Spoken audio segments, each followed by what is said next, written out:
But we are here for Harvey. We'll start starting from here today for Harvey. The concept of anti-value provides the key to understanding these dynamics. The dynamics they're talking about are the one we looked at last time. Basically related to the debt crisis, the crisis of redeeming the debts.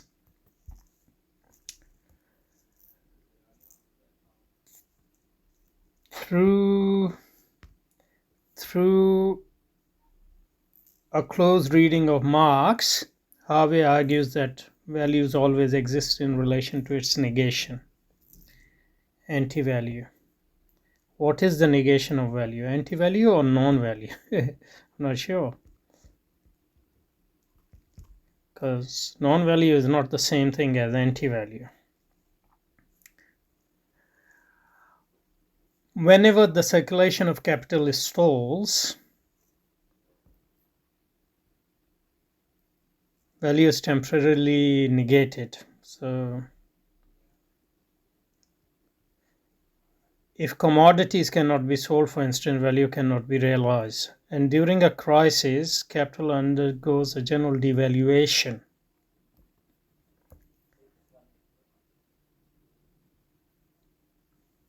So devaluation is not the same as anti-value, I guess. But if devaluation is unavoidable, then it might be anti-value. Anti-value is thus omnipresent, a permanently disruptive force in the very gut of capital. So anti-value is thus omnipresent, a permanently disruptive force in the very gut of capital accumulation. The credit system, Harvey argues, helps prevent devaluation by facilitating the passage from production to realization. I think we did this before. It also ensures the money, the credit system, Harvey argues, helps prevent devaluation by facilitating the passage from production to realization. It also ensures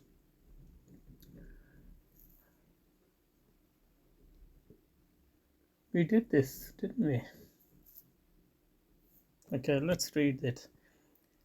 Harvey argues helps prevent devaluation by facilitating the passage from production to realization. It also ensures that money taken out of circulation through savings. Now, savings are anti-value only if they remain there. But they can. You need saving in order for those savings to become part of capital circulation, because if there are no savings, there won't be any deposit banks.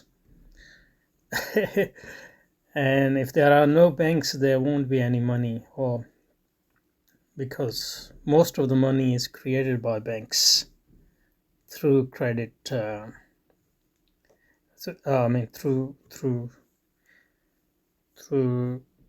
credit, through their credit system. So that's the credit money, basically. It also ensures that money taken out of circulation through savings is returned to circulation, or out of circulation through saving is returned to circulation as interest-bearing capital, that is value. Okay, but the credit system also produces anti-value in the form of debt. Now, this is the controversial part, because debt,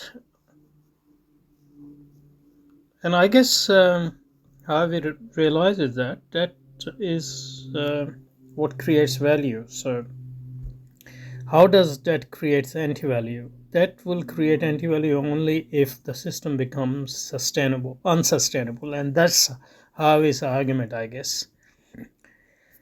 Okay, Harvey defines debt as an anti-value because it involves claims on future value production. In what sense? Capital must produce value to pay off debts.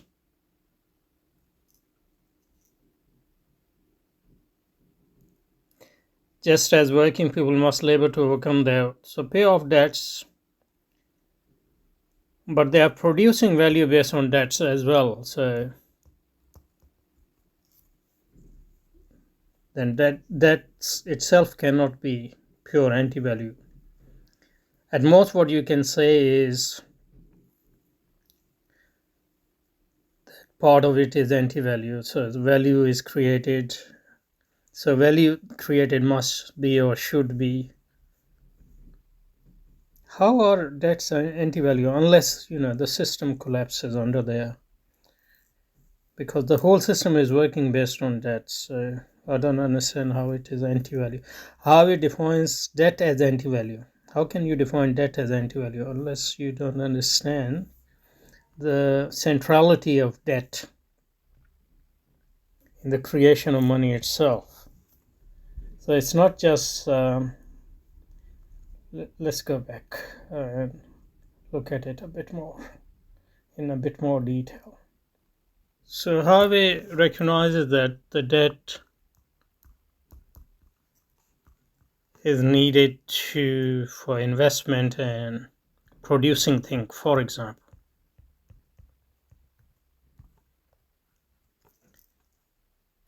And that is also needed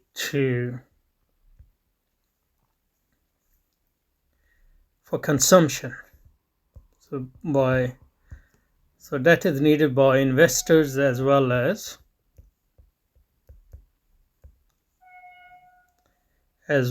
consumers.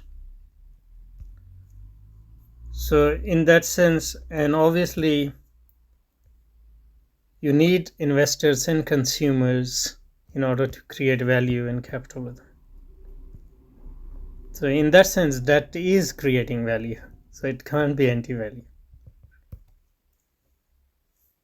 Now, you do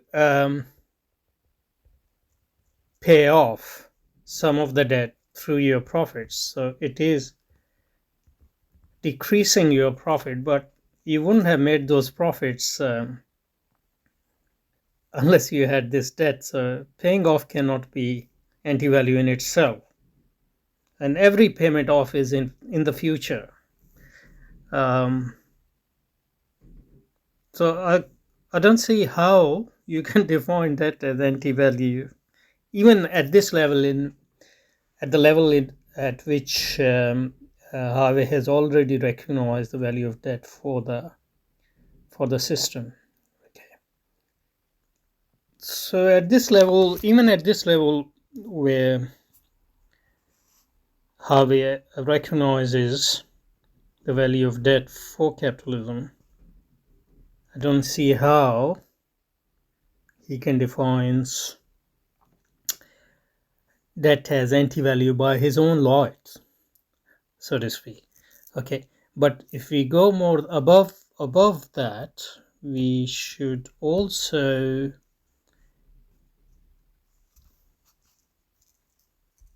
I'm sure he knows that that in a capitalist system, the growth of money and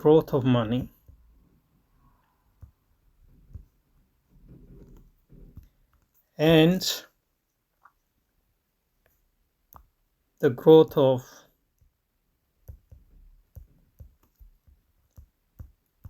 debt go hand in hand. And I don't think this is a controversial statement. So if this statement is true, the statement which I actually basically quoted from a textbook, the growth of money and the growth of debt go hand in hand in capitalism. That means that the volume of money in a capitalist system, especially in a mature capitalist system, is determined to a large extent by the volume of debt, which means that there is a direct proportion, there is a direct proportional relationship between the growth of money and the growth of debt. So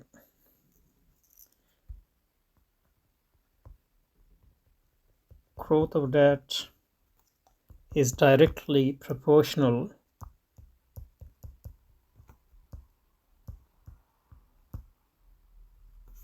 to the growth of money, or the volume of money.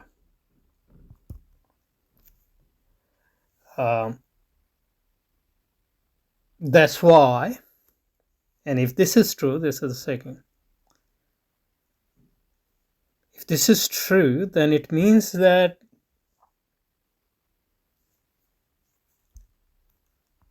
a reduction in debt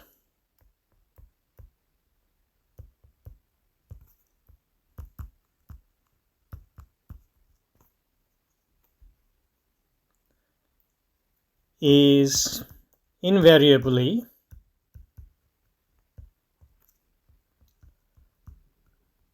accompanied by a fall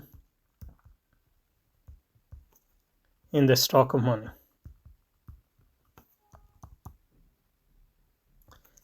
And if the stock of money is reduced, then the level of economic activity is also going to be reduced. And that means less value is being created. So in that sense,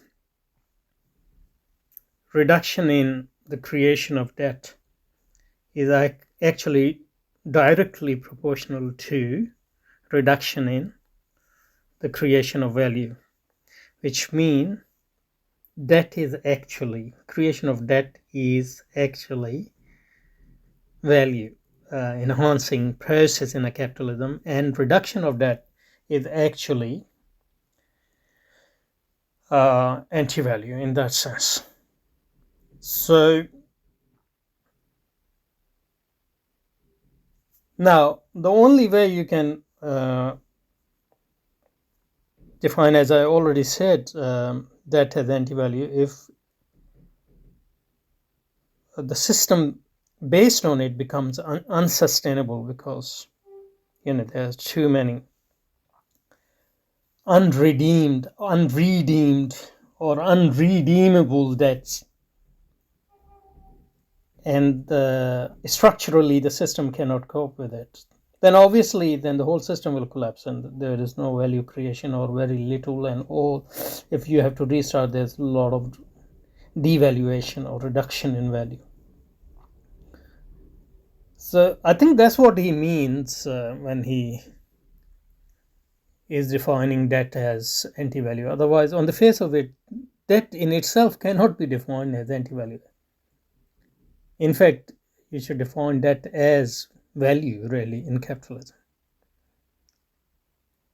So that's what I and the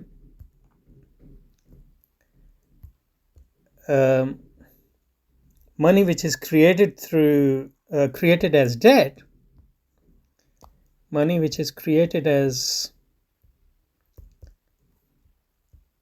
debt, its volume is not to be sneezed upon. Because, for example, it's generally in most capitalist economy, you can safely say it is more than 75% of money in circulation is created as debt. So reduction in debt, for whatever reason, is going to reduce the volume of money, which is going to reduce the volume of economic activity, which is going to reduce the volume of capital accumulation, which is going to reduce the volume of value. So it would actually, reduction of debt would be actually anti-value.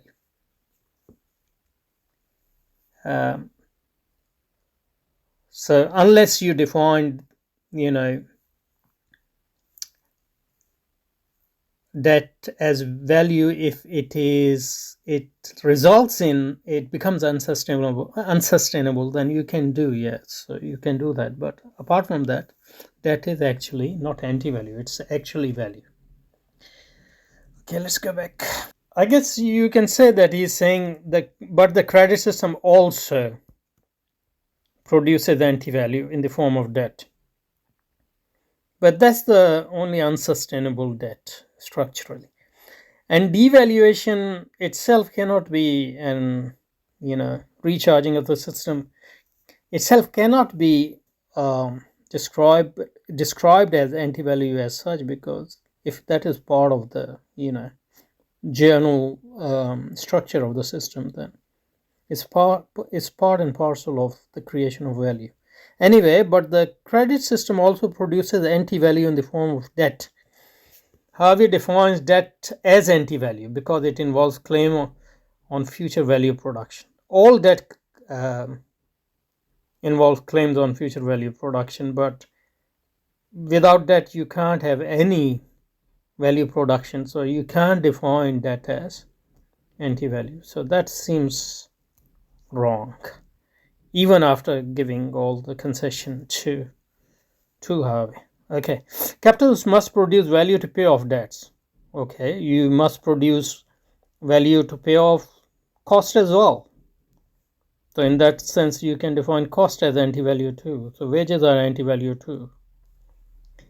Just as working people must labor to overcome their debts, as such, debt generates an imperative for expanded production and provides a powerful tool for disciplining the working class.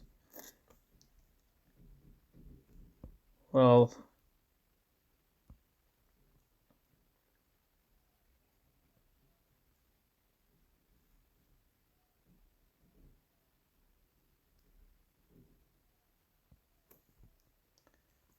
specifically how debt is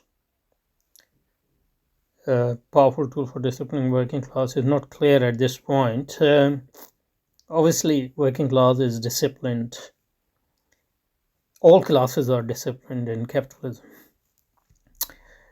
Unless you say that, debt is a way to trap people in consumption cycle, working class as well as non-working class.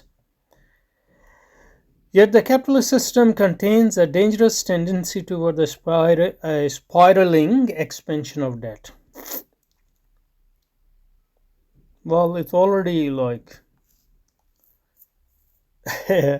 as I said, most capitalist economies, over 75% of money is debt, created as debt. And according to one study I have here, is Britain in 2000, it was 98%.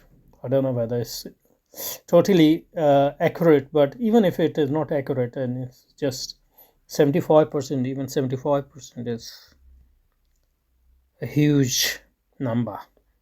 So the danger exists that economic system will collapse under the dead weight of anti-value.